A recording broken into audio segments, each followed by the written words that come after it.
Hi, and welcome to Chicago Style Eats, the show where we talk about and sample tasty foods invented in Chicago. I'm Tony. And I'm Stephanie. And in this episode, we try the pizza puff. If you want to talk about an ethnic melting pot food, then this is your episode. The pizza puff has pizza ingredients like sausage, tomato sauce, and cheese wrapped in a tortilla. And it was invented by an Assyrian immigrant who made his fortune in Chicago in the corn roll tamale business. Elisha Shabazz came to the United States at the turn of the 20th century and got started in Chicago selling cheaply made hot dog pushcarts. According to the book, one of his customers fell ill and died, and his wife had no money to pay her husband's debt. The only thing she could do was give Shabazz her family's corn roll tamale recipe. With that recipe, Shabazz was able to supply his pushcart clients with tamales, and from there, he established the Illinois Tamale Company, now known as Il Taco.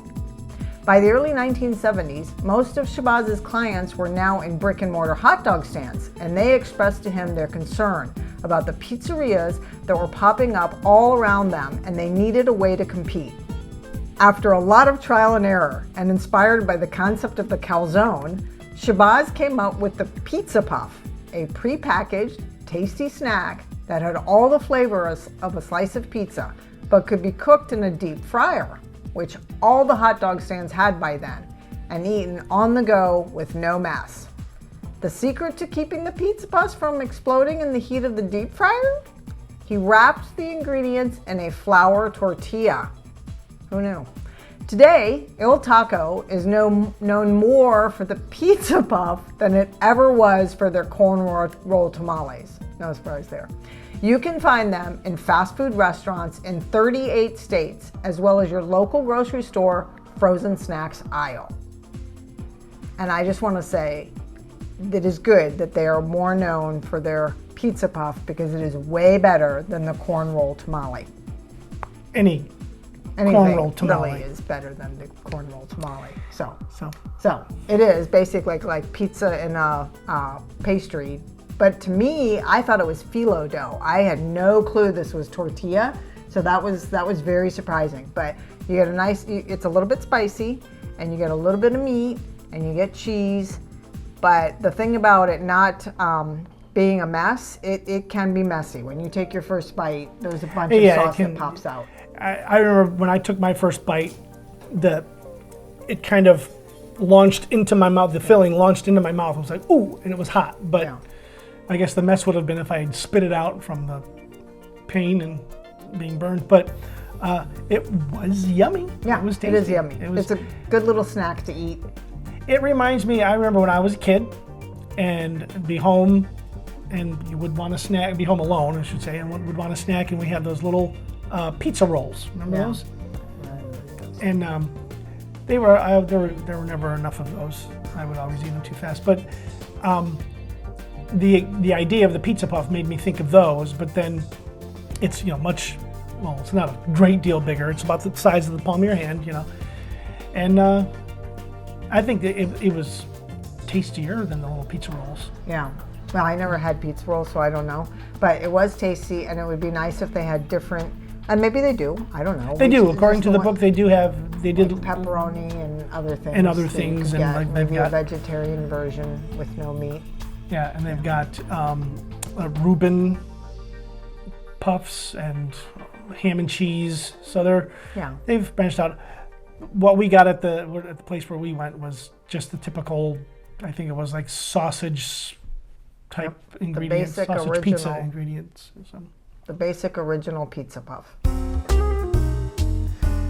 So we went to Brandy's, one of the locations around Chicagoland of Brandy's, because like we said, just about any fast food place, independent fast food place, carries pizza puffs. So we went to Brandy's. Brandy's has everything. Yeah. Although we looked, they don't have the mother-in-law. And they don't have the egg rolls. They do have tamales, and they have pizza puffs. So, I wonder which one we got. I don't know. Sausage or no, we have no way of knowing. So it's got the folded over of the bread.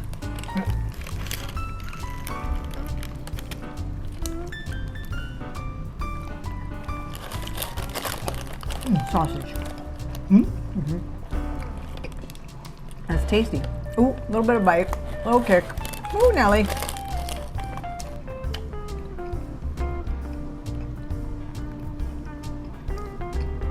Look inside our pizza puff.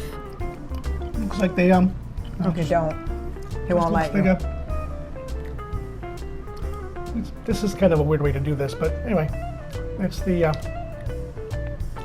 it's just like a bunch of pizza topping inside.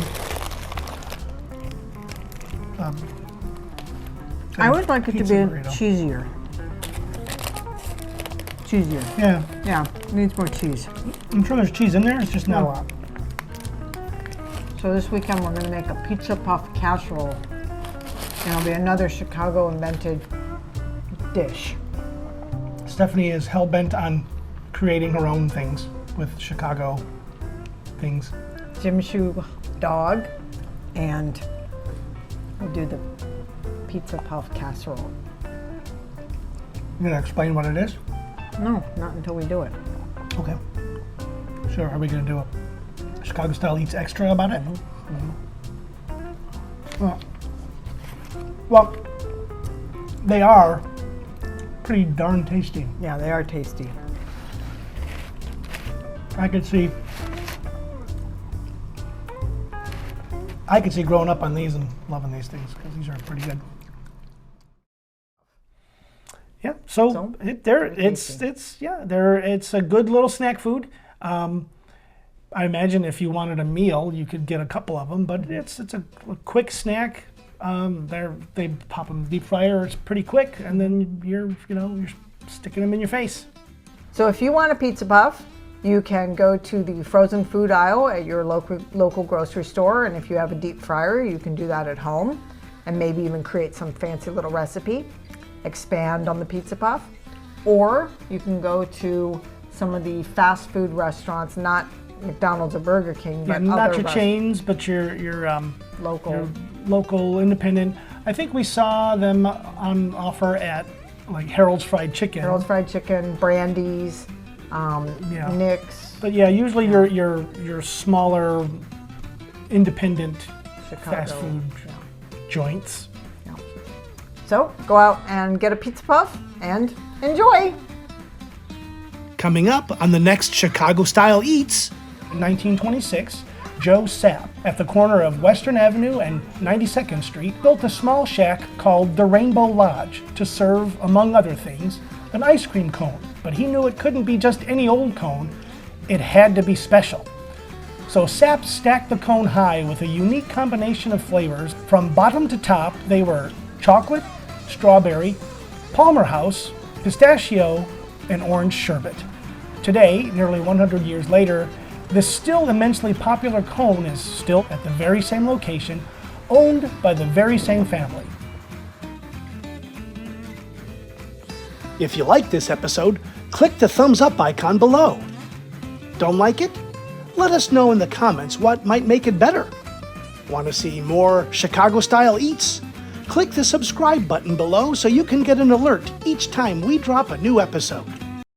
Don't know what the heck we're doing? Click on the end screen or the link in the description below to see our intro video. Thanks for watching.